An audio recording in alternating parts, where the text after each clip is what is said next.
ಎಲ್ಲರಿಗೂ ನಮಸ್ಕಾರ. ಅತ್ತೆ ಮನೆ ರುಚಿಗೆ ಸ್ವಾಗತ. ಗಿರ್ಮಿಟ್ ಮಾಡೋದು ಹೇಗೆ ಅಂತ ತೋರಿಸ್ಕೊಡ್ತೀನಿ ಬನ್ನಿ.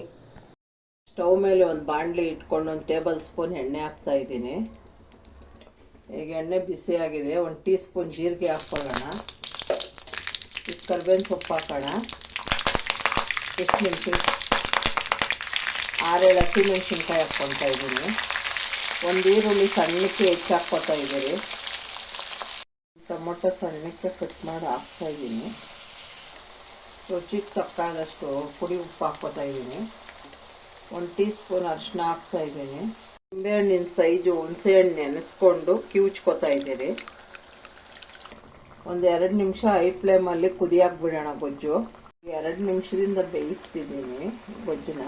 ಈಗ ಬೆಲ್ಲ ಸೇರಿಸ್ತಾ ಇದ್ದೀನಿ, 10 ಗ್ರಾಮ್ ಆಗಷ್ಟು.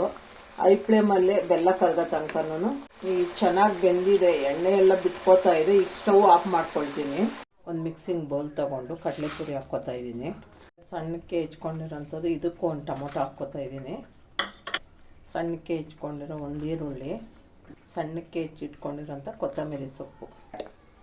ಈಗ 1 ಸೌಟು ಮಾಡಿಟ್ಕೊಂಡಿರೋಂಥ ಗೊಜ್ಜು ತಗೋತಾ ಇದ್ದೀನಿ ಇಷ್ಟಕ್ಕೆ. ಈಗ ಮಿಕ್ಸ್ ಮಾಡ್ಕೋತಾ ಇದ್ದೀನಿ ಎಲ್ಲ ನೀಟಾಗಿ. ಇದಕ್ಕೆ 1 ಟೇಬಲ್ ಸ್ಪೂನು ಹುರ್ಗಡ್ಲೆ ಪುಡಿ ಸೇರಿಸ್ತಾ ಇದ್ದೀನಿ. ಈಗ ನೀಟಾಗಿ ಮಿಕ್ಸ್ ಮಾಡ್ಕೊಳ್ಳೋಣ. ಇದಾಗಿದೆ, ಸರ್ವ್ ಮಾಡ್ಕೊಳ್ಳೋಣ. ತುಂಬ ಟೇಸ್ಟಿಯಾಗಿರೋಂಥ, ತುಂಬ ಬೇಗ ಆಗೋಂಥ ಗಿರ್ಮಿಟ್ ರೆಡಿ ಇದೆ. ನಿಮ್ಗೆ ಇಷ್ಟ ಆಗಿದರೆ ಲೈಕ್ ಮಾಡಿ, ಶೇರ್ ಮಾಡಿ, ಸಬ್ಸ್ಕ್ರೈಬ್ ಆಗಿ ನಮ್ಮ ಚಾನಲ್ಗೆ.